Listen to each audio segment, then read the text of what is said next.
Happy last day of 2019. Can you believe that this year has come and gone and we are on day 214 of this fun stitch along? I hope you've all enjoyed stitching along with me. I've had so much fun over this past year sharing this and sharing a lot with you. I've shared a lot of videos over the past year and it's really been so much fun. Some of the messages I've received from you guys telling me how much you've improved your own machine quilting skills through these videos has really it just warms my heart. This is why I'm creating these videos. I want them to be a resource for all of you to be able to practice, work your way through these designs. And if you genuinely practice these designs and work through all of these, your machine quilting skills really will improve. So thank you all for stitching along with me. More really awesome things are coming in 2020, and I cannot wait to share all of the exciting things I have planned with you guys.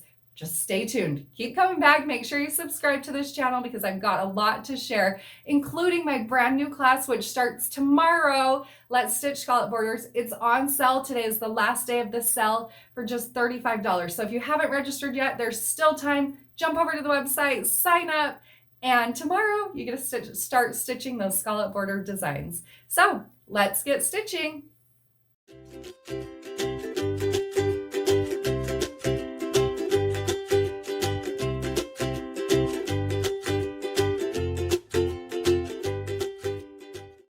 I'll start out using my blue Mark the On marker and marking a T through the center of my block. Once I've marked the T, then I'm going to also add an increment that's 1 inch out from that T on each side of the marked line. So I'm adding 8 additional markings to my block. From there, I'll begin stitching at the top marked point on the left side of my block. I'll stitch a curved line to the center. When I get to the center, I'll adjust my ruler and stitch from that center point, again using the largest curve on the 4-in-1 machine quilting ruler, down to the bottom marked point on the bottom of my block. From that bottom right point, then I'll stitch along the ditch across the bottom to the next marked point. From that marked point, I'll adjust my ruler again, stitching back to the center. When I'm at the center, I'll adjust my ruler again and stitch another curved line over to the top right marked point. From there, I'll stitch in the ditch, traveling down to the bottom marked point on the right side of the block. Now you will notice at that point I did switch and use my inside out machine quilting ruler. The curve on the 4-in-1 machine quilting ruler and the inside out machine quilting ruler, the largest curve, is the same curve. Sometimes it's just a little bit easier to work with one ruler versus the other, and sometimes it's great to use them together. So I'll complete that portion of the design by stitching 4 of those curved increments, curved units, whatever you want to call them, in each of the 4 sections of my block.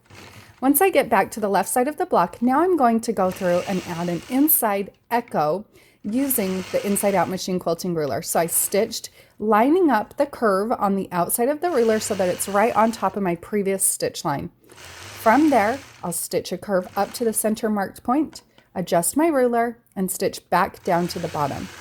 From the bottom point, then you'll see that I'm going to travel across my ditch, moving over so I'm 1/4 of an inch on the outside of that design.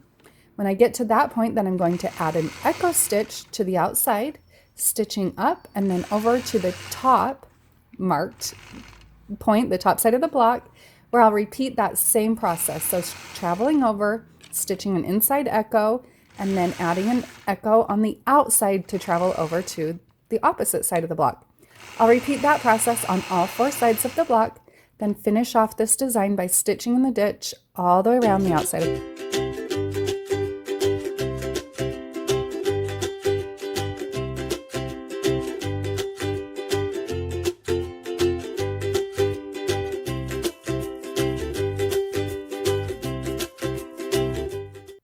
Hey friends, I hope you enjoyed today's blog and found a little bit of inspiration with my machine quilting. Now just remember, you can pick up the panel, the rulers, the thread, all of the notions that I'm using in this video today over on my website, peaceandquilt.com. And don't forget to share your progress pictures over on Instagram using the hashtag Let's Stitch with Natalia. That's where we will be selecting winners for weekly prizes. See you all tomorrow.